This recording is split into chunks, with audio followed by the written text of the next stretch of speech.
가시와 은혜라고 하는 말씀의 주제가 되겠습니다. 목사님, 가시 때문에 너무 아프고 힘들어서 못 살겠습니다. 가시가 나를 찌릅니다. 가시가 내 가정을 찌릅니다. 가시가 내 직장을 찌릅니다.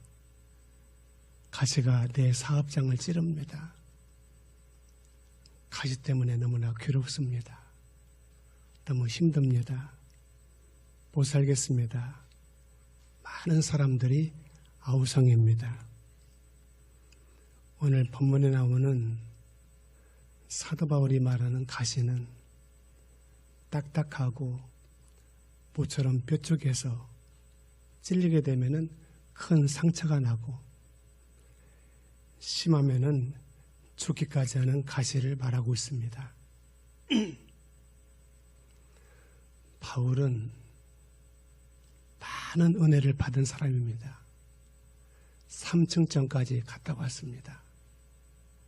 기도하는 사람들이 병고침을 받게 되고 심지어 죽은 사람도 바울이 기도해서 낫게 했습니다.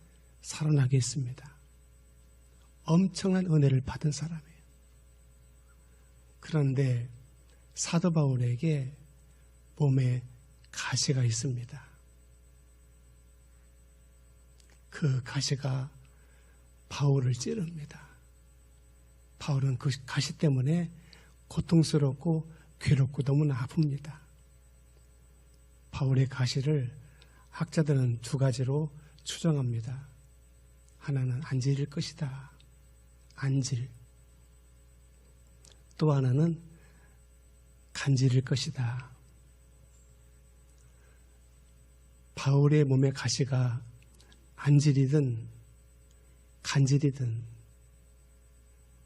중요한 것은 그 가시가 바울을 찌르고 바울을 아프게 한다고 하는 것입니다.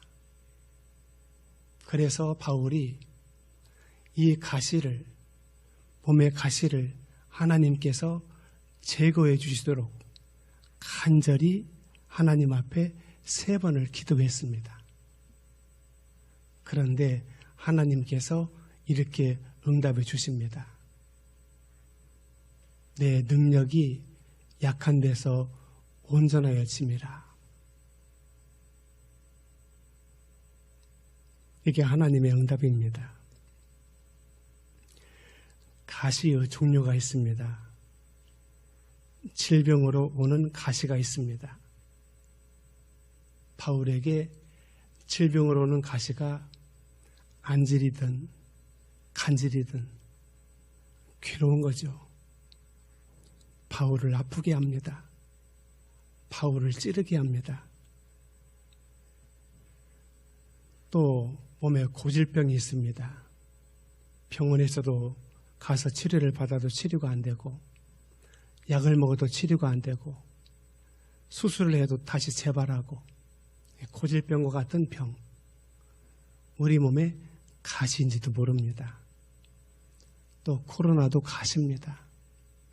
많은 사람들이 세계적으로 코로나 가시 때문에 얼마나 아파하고 고통해하고 괴로워하고 있습니까?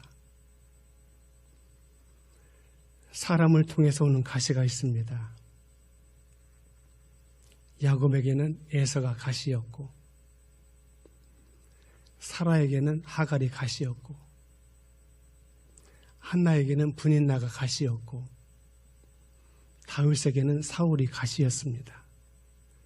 예수님에게는 가룟 유다가 가시였습니다.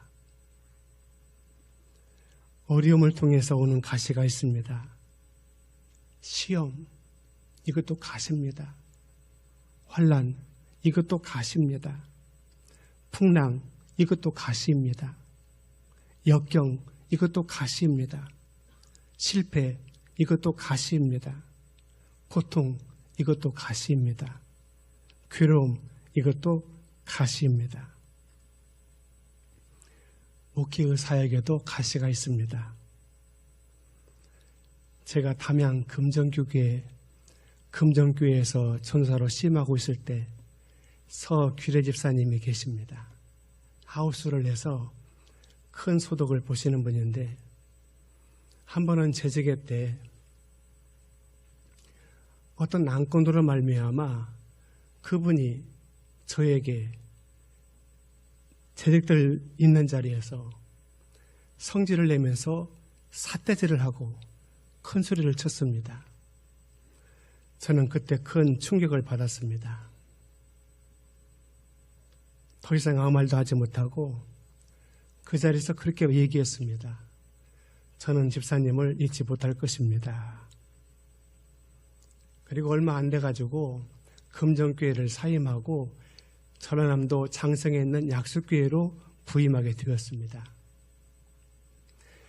약속교회에서 한참 동안 심하고 있을 때 전화 한 통을 받았습니다. 목사님, 저 죽게 생겼습니다. 목사님 만나보고 싶습니다. 한번 가도 될까요? 전화 목소리가 보니까 그 서집사님이셔요. 이분이 지금 치명적인 병에 걸렸습니다. 그래서 이분이 동네에서 병원 가도 치료가 안 되고 하니까 첨정이를 데려다가 붓까지 했습니다. 그래도 안 되니까 서울에 있는 세브라스 병원에 입원해가지고 가서 치료를 받게 되는데 거기서도 치료가 안 됩니다. 이제 죽기를 작정하고 집에 있는 겁니다. 죽을 날을 받아놓은 겁니다. 그리고 제가 생각나서 제게 전화했습니다. 아, 그러시냐고. 그러면은 한번 오시라고. 그분이 이제 제 전화 받고 택시를 타고서 이제 담양에서 장성까지 이제 오셨어요. 그래서 그분에게 이제 기도해주고 또 예배를 드리고 그분이 이제 저 앞에 눈물을 흘리면서 제가 전사님한테 너무 죽을 죄를 졌다고 잘못했다고 제가 시험 들어가지고 저도 모르게 그랬다고 뭐 다 지나간 것이니까 집사님 걱정하지 말고 이제는 주님 붙들으시라고 기도해드리고 예배드리고 보냈습니다. 정말로 기적이 일어났습니다. 정말로 건강을 찾았습니다. 회복되었습니다. 목회를 하다 보면은 가시들을 많이 만나게 됩니다. 가시를 통한 하나님의 은혜가 무엇입니까? 자, 여러 가지 가시가 있습니다. 가시가 나를 찌릅니다. 내 가정을 찌릅니다. 내 직장을 찌르고 내 사업장을 찌르고 내 삶을 찌릅니다. 너무 괴롭고 고통스럽고 아픕니다. 그런데 가시를 통한 하나님의 은혜가 있습니다. 겸손하라고 주님께서 가시를 주십니다. 본문 7절의 말씀, 여러 계시를 받은 것이 지극히 크므로 너무 자만하지 않게 하시려고 내 육체에 가시 곧 사단의 사자를 주셨다. 바울이 고백입니다. 나는 하나님 앞에 너무 큰 은혜를 받았다. 그런데 하나님께서 나를 교만하지 못하게 하시려고 자만하지 못하게 하시려고 나에게 가시를 주셨다. 만약에 사도 바울이 몸에 가시가 없었다고 하면은 바울도 사람인지라 얼마나 교만하겠습니까? 얼마나 자만하겠습니까? 오늘 능력을 받고 또 하나님의 권세를 받고 또 유학을 갔다 와서 박사학위를 받고 교만한 사람들이 많이 있습니다. 저는 하나님 앞에 자랑할 것도 없습니다. 내놓을 것도 없습니다. 그래서 이제까지 저는 하나님 앞에서 자만해 본 적이 없습니다. 교만해 본 적이 없습니다. 내놓을 것이 있어야 되죠. 떼는 곳이 하나도 없습니다. 너무 감사하잖아요. 가시를 통한 하나님의 은혜, 첫 번째, 나를 교만하지 않게 하기 위해서, 자만하지 않기 위해서 하나님께서 내게 가시를 주셨다.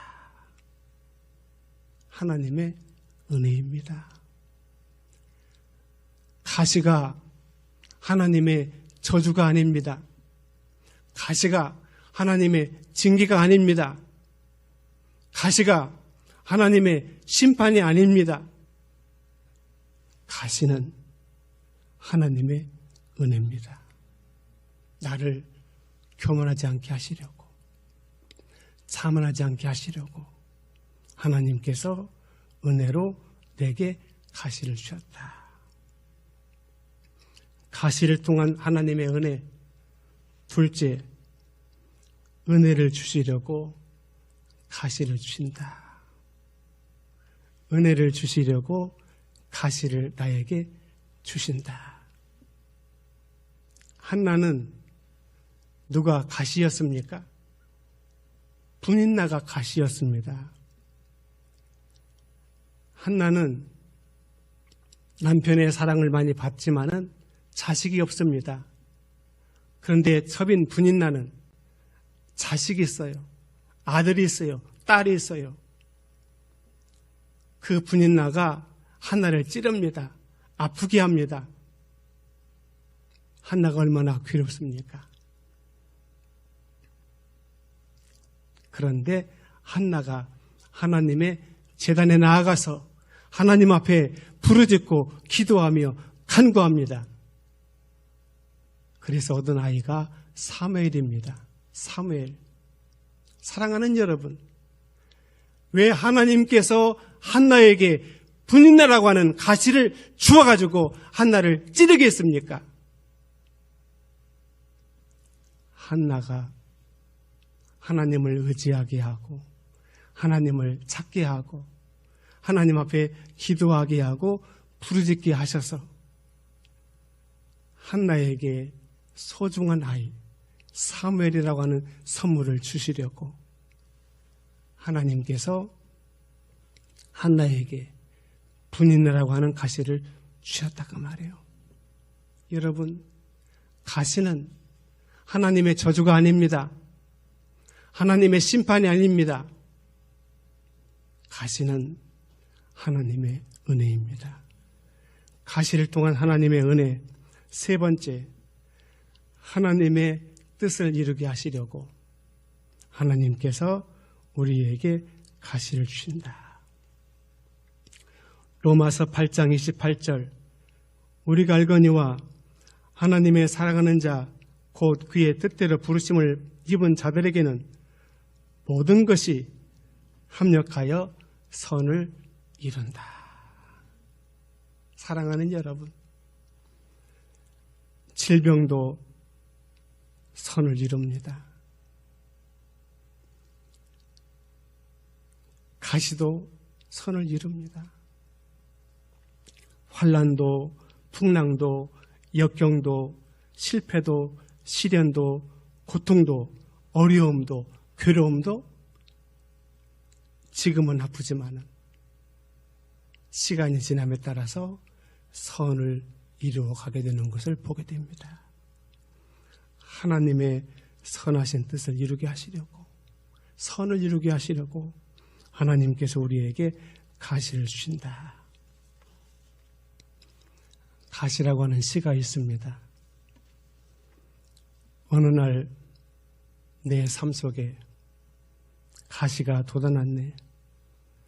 불쑥 내 삶에 찾아온 가시는 나를 찌르고 또 넘어지게 해 완전하고 싶은 나를 절망으로 이끄는 가시를 버릴 수도 없고 또 안을 수도 없어서 나는 수많은 밤을 이 고통을 알기 전으로 되돌려 주시기를 눈물로 지새웠지. 가시를 빼주시기를, 나를 살려주시기를, 가시가 날 이끌어간 고독의 자리에서 주님과 나만 아는 그 자리에서 비로소 보게 되는 건 내 가시를 통해 나를 붙들고 계신 주님, 가시가 날 이끌고 간 은혜의 자리에서, 주님과 나만 아는 그 자리에서 비로소 보게 되는 건 내 아픔이 아닌 자기의 생명을 주신 사랑. 우리 찬양으로 들어보시겠습니다.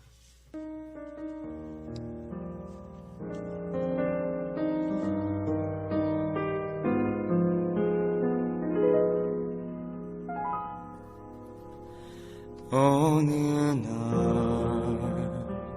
내 삶 속에 가시가 돋아났네. 불쑥 내 삶에 찾아온 가시는 나를 찌르고 또 넘어지게 해 완전하고 싶은 나를 절망으로 이끄는 가시를 버릴 수도 없고 또 안을 수도 없어서 나는 수많은 밤을 이 고통을 알기 전으로 되돌려 주시기를 눈물로 지새웠지. 가시를 빼주시기를, 나를 살려주시기를. 가시가 날 이끌고 간 고독한 자리에서 주님과 나만 아는 그 자리에서 비로소 보게 되는 건 내 가시를 통해 나를 붙들고 계신 주님. 가시가 날 이끌고 간 은혜의 자리에서 주님과 나만 아는 그 자리에서 비로소 보게 되는 건 내 아픔이 아닌 자기 생명을 주신 사랑. 비로소 보게 되는 건 내 아픔이 아닌 자기 생명을 주신 사랑.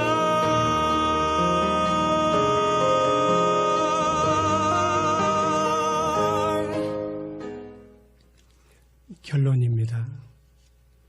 사랑하는 여러분, 가시가 여러분을 찌른다고 아파하거나 괴로워하거나 낙심하거나 절망하지 마십시오. 여러분에게 있는 가시는 하나님의 저주가 아닙니다. 하나님의 심판이 아닙니다. 하나님의 채찍이 아닙니다. 그 가시 속에 하나님의 사랑이 있고 하나님의 은혜가 있습니다. 사랑하는 여러분, 가시를 통해서 더 겸손해지시고 가시를 통해서 하나님이 준비하시고 예비하신 은혜를 바라보시기를 바랍니다. 그리고 여러분에게 있는 가시는 합력해서 선을 이루게 될 것입니다. 기도하겠습니다. 하나님 아버지, 감사합니다. 가시 때문에 따로 힘들고 아프고 고통스럽고 때로는 절망입니다. 그런데 오늘 말씀 속에서 가시는 하나님의 심판도 아니고 저주도 아니고 책망도 아닌 것을 깨달았습니다. 가시 속에 하나님의 사랑이 있음을 발견하게 되었고 가시 속에 하나님의 은혜가 있음도 보게 되었습니다. 감사합니다. 이 가시가 지금은 우리를 나쁘게 하지만 오래지 않아 합력해서 선을 이룰 줄로 믿습니다. 예수님의 이름으로 축복하며 기도드립니다. 아멘. 감사합니다.